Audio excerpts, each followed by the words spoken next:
జై శ్రీమన్నారాయణ. భక్తులు కొందరు అడుగుతూ ఉంటారు, స్వామి మేము నిత్యము పూజలు చేస్తున్నాము, లక్ష్మీ పూజలని, గణపతి కుబేర హోమాలని చేస్తూ ఉంటున్నాము, డబ్బులు రావట్లేదండి, ఎందుకు అని అడుగుతున్నారు. అయితే ఇక్కడ మనం తెలుసుకోవాల్సినట్టు ఏమిటంటే, లక్ష్మి వేరు, డబ్బులు వేరు, వ్యత్యాసం ఉంటుంది. మీకు అర్థం కావడానికి చెప్తున్నాను. ఉదాహరణకు మీరు ఒక హాస్పిటల్లో అడ్మిట్ కావాల్సిన పరిస్థితి ఏర్పడదు అనుకోండి. మీకు టెస్ట్ల కోసమో లేకపోతే సర్జరీస్ కోసమో డబ్బులు అవసరమే. అప్పుడు దానికి అవసరమే, నేను ఒప్పుకుంటాను.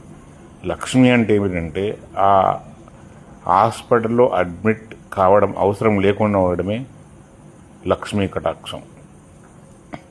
అర్థమైందా? అయితే ఏదైనా మనకు సౌకర్యం ఉన్నప్పుడు, ఐశ్వర్యం ఉన్నప్పుడు, లక్ష్మి ఐశ్వర్యం ఒకటే ఉన్నప్పుడు అది అనుభవించేటువంటి యోగ్యం ఉండడమే లక్ష్మీ కటాక్షం, ఐశ్వర్యం.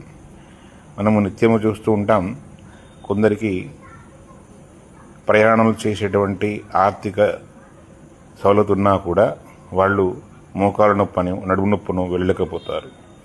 పంచభక్ష పరవాణాలు తినేటువంటి వెసులుబాటు ఉన్నా కూడా బీపీ షుగర్లతో లేకపోతారు. ఇది మనది ఉన్నా కూడా అనుభవించేటువంటి యోగ్యం లేకపోవడమే లక్ష్మి లేకపోవడం, ఐశ్వర్యం లేకపోవడం.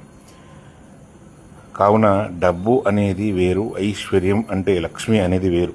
కాబట్టి మనము ఎంతో డబ్బున్న వారితో పోల్చుకోకుండా మనం ఉన్నంతలో ప్రశాంతంగా ఉన్నామా, ప్రశాంతంగా నిద్రపడుతుందా?